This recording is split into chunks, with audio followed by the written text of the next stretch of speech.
Here's a truth that nobody wants to hear. If you're not investing in index funds, you're already behind. Not because you're stupid, not because you haven't read enough books, but because you're listening to the wrong people. 90% of active investors, people who pick individual stocks, underperform the market every single year. The market averages about 10% annual returns. Most people get set. The difference? Index funds. They're boring, they're simple, and they absolutely work. Before we go further, let me be clear. This is educational content about personal finance, not financial advice. You need to do your own research before investing your money. Now, let's talk about the 3 mistakes keeping beginners completely stuck. Mistake number 1.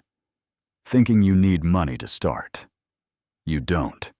You can open an index fund account with literally any broker, Vanguard, Fidelity, Schwab, and start with 100. Some allow $1. Mistake number 2. Waiting for the perfect time to invest. That time doesn't exist. The best time was 20 years ago.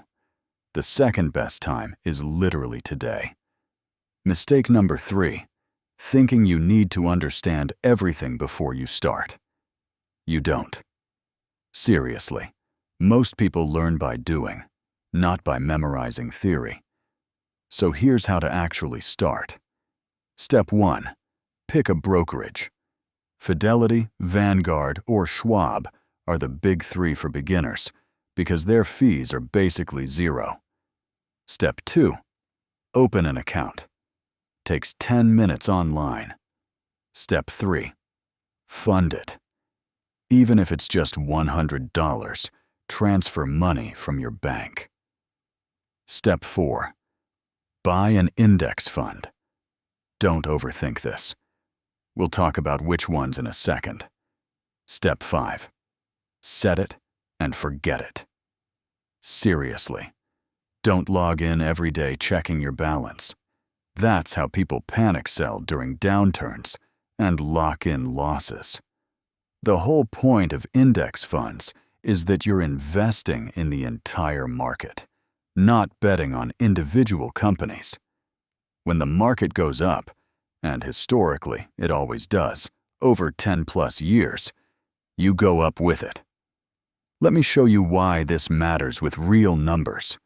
Say you invest $5,000 right now at an average 10% annual return. In 10 years, that's 12,000. In 20 years, that's 30,000. In 30 years, that's 87,000. You didn't do anything. You didn't pick stocks. You didn't time the market. You didn't read earnings reports at 2 a.m. The money just grew because that's what compound interest does. Now imagine you invested $5,000 every year for 30 years. That's not 150,000. That's 800. That's how people build wealth without being geniuses. That's how people build passive income. That's literally how financial freedom starts. By getting boring money working for you instead of you working for money. So which index funds should you actually buy? If you want simplicity, and you do, buy one of these 3. VTI, which is the Vanguard Total Stock Market ETF. This gives you exposure to every major U.S. company. VTSX, which is the same thing, but structured differently for people who like mutual funds instead of ETFs. Or VOO, the Vanguard S&P 500 ETF, which tracks the 8 largest U.S. companies. Any of these 3 will give you broad market exposure with expense ratios under GOIVO. That means you're paying less than MEV per year for every $10,000 you invest.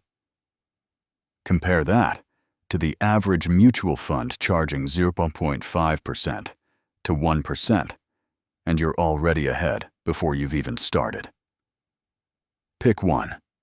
Stick with it. Don't switch every time a market dips. Here's what separates people who build wealth from people who stay broke. People who build wealth invest consistently, even when it's boring. Even when the market drops 10%, 20%, even 30%, they keep investing. That's the compounding advantage. During downturns, your money buys more shares at lower prices. When the market recovers, those extra shares make you more money. The only way you lose is if you panic and sell. Don't be that person. Set up automatic monthly investments of whatever you can afford. $50, $100, $500, and forget about it. Let your money work while you sleep. That's passive income. That's financial freedom starting to build. This is literally the foundation of every personal finance strategy that actually works. You can learn about budget tips. You can optimize every dollar of spending. But if you're not investing your surplus money in index funds, you're missing the biggest money tip of all: letting compound interest do the work. You don't need to be a stock picker. You don't need to be a genius. You just need to start, stay consistent, and give your money time. 20 years from now, you'll either be glad you started today or wishing you had. The choice is yours right now. If this video helped you understand index fund investing, hit that like button. Subscribe, because I'm dropping videos on personal finance, investing for beginners, and passive income strategies every week. And let me know in the comments, are you starting an index fund portfolio this month? I read every comment, and I want to know your plans. Thanks for watching, and I'll see you in the next one.